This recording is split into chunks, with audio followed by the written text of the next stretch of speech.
Naku, mukhang meron ditong bara-barang aksyon or bara-barang pag-iisip na. Yeah, I'm getting that word, bara-bara. Dapat tyon-tyon nilang mga babes, no? Para slowly but surely.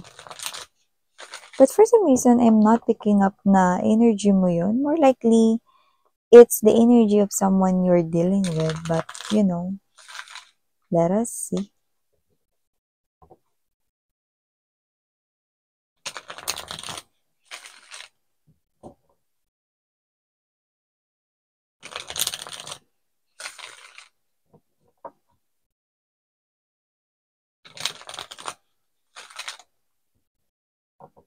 Yeah. With this Ace of Pentacles or Ace of Coins energy, I do see that there is an energy right here connecting with you guys. Pero pwede magkapalit-palit pa rin dito yung roles dahil general reading ito, no? But there's someone here, no? Or there's a situation, okay, kung saan may dinidil kayong situation, pwedeng with other people, involvement with other people, okay. Pero possible na parang ito ay something na parang iniisip mo na kailangan ng maraming hard work or effort or kailangan na parang may sakripisyong gawin or whatever. Na parang, in short, parang mahirap na sitwasyon ito for you guys, no? Parang, yung energy ninyo sa nakikita ko rito is parang, hindi sa tinatamad kayo, kundi parang yung energy is, kaya ko ba to? Parang ganun. Parang may pag-aalala. Yan. May ganun. Alamin natin kung ano ba talaga yan.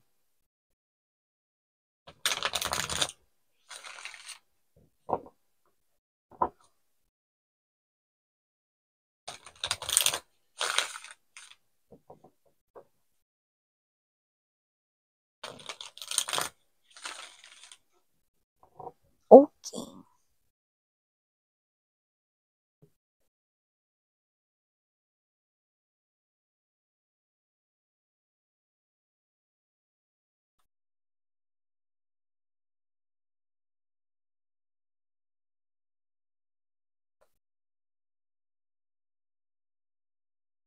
Oh.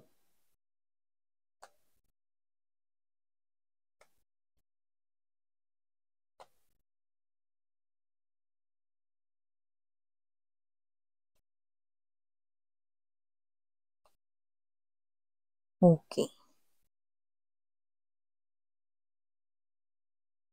Okay.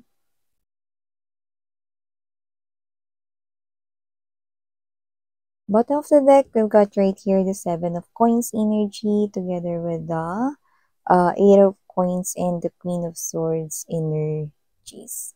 So, hi and hello there collective. My name is Yan. Welcome new viewers at mga returning kong tambayers na walang sawang pabalik-balik dito. Maraming salamat, na appreciate ko po kayong lahat. No? Kaya naman from the bottom of my heart, thank you so much everyone. So, kung hindi nyo pa knows mga babes, meron pa po tayong main channel, ang The High Priestess Tarot. Ang link ay nilagay ko sa description box ng reading na to. Kaya, kung interesado kayong tumambay dyan din, kita-kita din po tayo dyan. Araw-araw may ina-upload din tayo na collective readings. When we say collective readings, kahit anong zodiac sign ninyo, pwede kayong manood at makinig. At, okay, hindi lang yan, no? Meron din tayong reading per zodiac sign. Weekly naman natin yon ginagawa, no? So, wala po tayong gender dito sa babae, lalaki, LGBT, lahat welcome. Pwedeng i-switch yung mga roles dahil possible talaga magkapalit-palit dahil sa itong general reading. And at the end of the day, everybody meron kayong free will na free nyong gamitin anytime, anywhere. So, sa nakikita natin dito, collective. No, by the way, timeless to Pwedeng ito ay tapos na. Sa iba nangyayari na ngayon. Sa iba naman ay mangyayari pa lang. Okay? So, nakikita ko rito that you're worrying about something, pero you're worrying for nothing, So, nag-aalala ka sa wala, Which is ang pangit, no? Kasi kapag nag-aalala ang isang tao or ang energy ng isang tao 'no, negative 'yun siyempre 'no. And because of that, you are attracting as well negative, feelings and emotions more sa sarili mo. So, nakikita ko rito 'no, na parang this is you na with this Knight of Wands energy na possible na meron ka ritong feeling mo na gawa kang mistakes, puwedeng sa trabaho, okey, puwede rin naman sa personal life mo. 'Yan na may nagawa ka ritong mistakes na dahil ikaw ito na possible na sobrang saya mo nun 'no, parang hindi mo namalaya na alam mo yung energy na ganito, kunyari sa office, happy ka, 'yan 'no, nasa good mood ka 'no, ta's nakikipagkuwentuhan ka sa katrabaho mo rito 'no, at nagtatawanan kayong dalawa 'no. Pero nasa kalagitnaan ka rin 'no ng nagmu-multitask ka because you're creating emails 'no, na ise-send sa mga clients 'no. So, maaaring nagkamali ka ng padala or maaari na mali yung na-send mo or merong mali dun sa ginawa mo 'no, eh, importante pa namang kliyente yung kausap mo, you know. Parang dito kasi lumalabas na yung iniisip mo at yung wini-worry mo has something connected with, happiness mo 'no. So, parang meron ka ditong nagawa na hindi maganda at hindi mo yun napansin or hindi mo yun namalayan 'no, at nangyari yun nung time na masaya ka, tumatawa ka, happy ka, 'yan 'no. So, yung pagkakamali na yun ay nangyari 'no, dahil masaya ka 'no, or dahil rito ay, good mood ka, gano'n 'no. Alam mo yung parang nagulat ka, "Hala, mali yung na-send ko, hindi dapat sa kanya, anong gagawin ko?" 'Yan. Parang nagpa-panic ka rito 'no.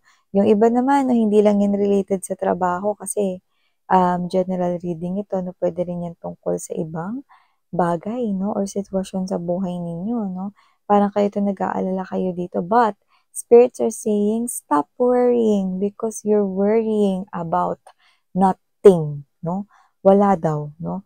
Wag mong aksayahin yung oras mo babes 'no, sa pag-iisip 'no, na paano 'pag ganito miss yan, paano 'pag nangyari 'to miss yan, hindi ko maalala, hindi ko matandaan yan.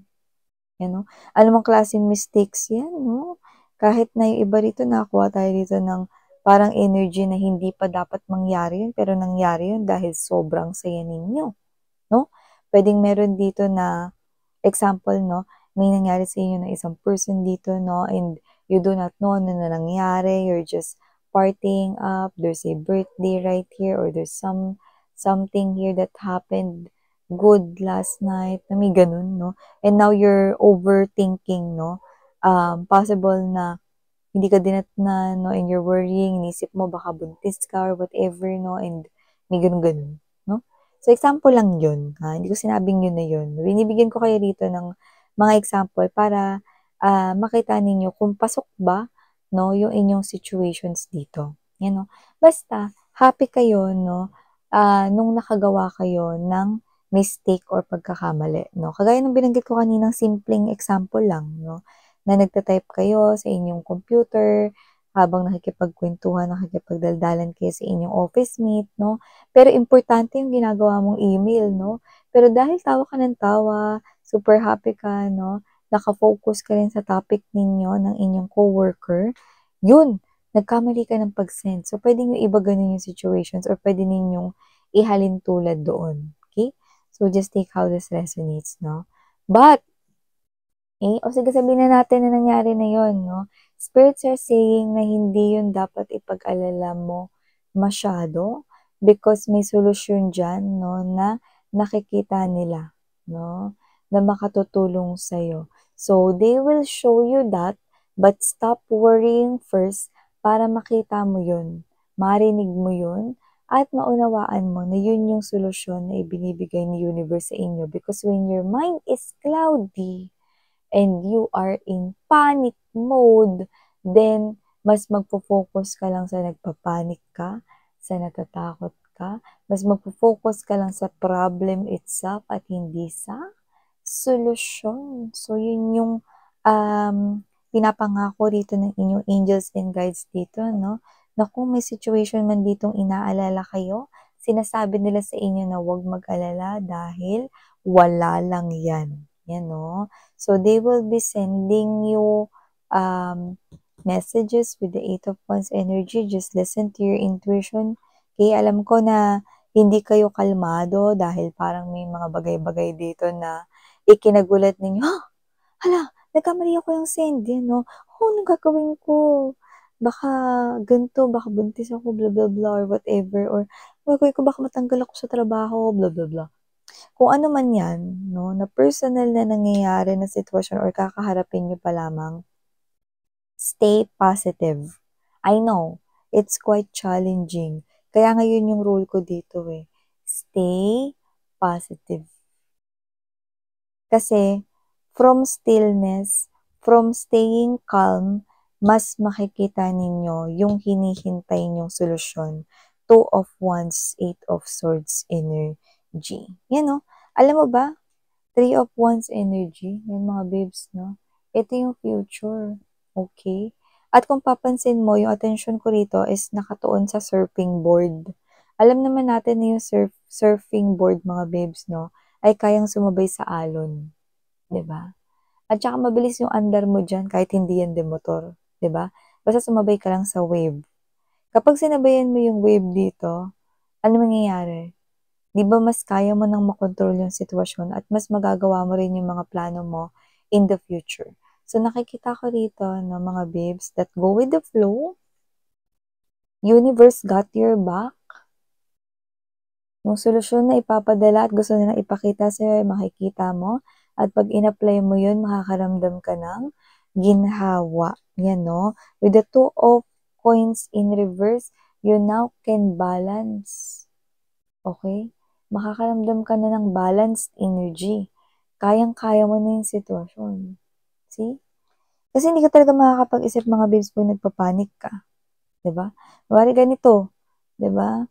Paalis na pala yung crush mo. Hindi mo pa napagtatapat yung feelings mo sa kanya. Another example to, Ang flight niya, ilang ano na lang, ilang oras na lang, no? Tas nalaman mo lang ngayon, 'di ba?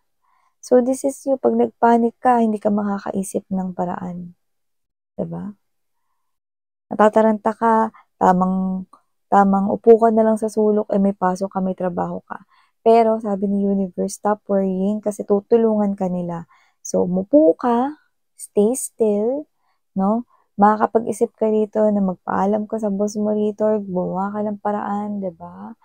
Yan. So, syempre hindi ka papayagan pag sinabi mo, boss, ang ngalan ng pag-ibig. Kailangan ko makarating na airport ngayon. So, yung boss mo, hindi, diyan ka lang. Mas importante na makarating ka dun sa deadline mo kaysa yung puntahan mo yan. See? So, makakapag-isip ka ng mas maayos na paraan, no? Para malusutan itong solusyon na to, no? Basta kalmado ka lang, no? Hindi ako papayagan ni boss pag sinabi ko na sa ngalan ng pag-ibig ito. Ano kaya kung sabihin ko na biglang sumakit yung ulo ko, total hindi naman ako nagpapail ng sick leave ngayon lang. Mag-half day ako. Yan, no? 'Di ba? Mas makakapag-isip ka ng paraan kapag kalmado ka lang, 'di ba? Kasi kapag ka nagpapanik ka tapos bara-bara rito yung mga solusyon na naiisip mo, tingin mo ba papaalisin ka diyan? Kahit umalis ka diyan ng biglaan, ano kasi daw Mings? Pagbalik mo hindi ka papagalitan, 'di ba? Or hindi ka magkakaroon ng ano, ng letter to explain, 'di ba? Or ano, ano tawag ito, IR, no? 'Di ba? So, incident report, 'di ba, mga gano'n? So, mga babes, no, in order for you to escape from this one or to surpass this one, kung ano man 'yan na inaalala mo, mapa-love life area, mapa-trabaho, mapa-ano, okay? Stay calmness so that stay calm, no? Because through calmness, mas makakuha kayo ng solusyon at mas magiging balanse po yung energies ninyo. Queen of Swords energy, Eight of Pentacles, Seven of Pentacles, no? Nakikita ko rito, no, na kayo to na kailangan nyo rito na pairalin, no, ang inyo ritong intelligence, okay? Sometimes kasi mga babes, no, lalo na iba rito, parang more likely na mas natatabunan kayo ng emosyon ninyo. Halo-halo na yun. Kapag galit kayo, minsan natatabunan na kayo ng galit. Kapag ka super soft nyo naman, ang lambot ninyo, minsan kinakain na kayo ng pagiging softness ninyo, no? Minsan naman kapag mapagbigay kayo rito, masyado kayo nagiging mapagbigay. So, may gano'n, no? Hindi balanse at lahat yun ay tungkol sa emosyon. Okay, dito kailangan ninyong pairalin ang inyong utak or isipan, no? Connect with the divine through your mind right here, no? Because when you process from the place of emotions lang, tagilid ka dun, no? But this time, use your mind right here together with your intuition, no? So that you can be able right here to control rin yung emosyon mo, no? See? Dito nakita ko, papanatag ka na. Kakalma na yung energy mo. Back to work ka na. Back to your natural vibe ka na rito, no? Kasi, ginamit mo yung katalinuhan mo, no? You applied yung iyo rito na narinig, no, at naisip, no? May mga bagay ka may isip dito, akala mo naisip mo yon. Hindi. Yun yung mga bagay, no, na si universe ang nagpadala nun sa inyong mind, kaya mo yun naisip, no? Dahil yun yung solusyon sa yung problema. Yan mga babes, no? Isa lang ang ibig sabihin nito, okay? Huwag kayong mag-aalala ng matagal lalo na kung, may mga solusyon naman. Kahit yung salitang solusyon mga babes 'no, nag-i-exist sa dictionary, 'di ba? So, ibig sabihin nun ang partner niya ay problema. Kaya kung may problema, isipin mo laging may solusyon 'no? At saka huwag ka masyadong hard sa sarili mo 'no. Isa ka lang tao, you are just a human being 'no. You are not God. Kaya nagkakamali ka talaga. So, don't be too hard sa iyong sarili, no? Don't feel guilty or sorry dahil tumawa ka or nakipagkwentuhan ka sa coworker mo kaya ka nagkamali dito, no? Okay? So, do not feel guilty just because you laughed or just because naging happy ka about something, no? Mistakes, okay yan, no? Pero kung uulit-ulitin mo yan, yun yung pangit at hindi maganda. 'Di ba? So, yeah, nakikita natin dito mga babes 'no, na parang meron kayo ritong iniisip na parang, hindi ata maganda sa reputation ko 'to, miss 'yan, or parang hindi ata 'to makakabuti for me, miss 'yan, yung mga gano'n. May doubts, fears, insecurities, kailangan mong i-flush 'yan 'no, kagaya ng pag-flush mo ng, sa toilet. Pasintabi sa lahat ng mga kumakain mga babes 'no, 'yan. So, ito yung mga mensahe nakuha natin dito, wag daw mag-panic kasi kung ano yung wini-worry mo, you're worrying about nothing. So, wala lang daw iyan. Okay, solusyon is nasa gilid, paligid, harapan mo na. So, ipapakita yan ni universe basta kumalma ka lamang at wag mag-panic. So, yata yung mga messages right here for you, babe. Thank you again. I'm your Yana Onni or Ate Yan. Thank you. Sarang Hiyo, love and light. Annyeong.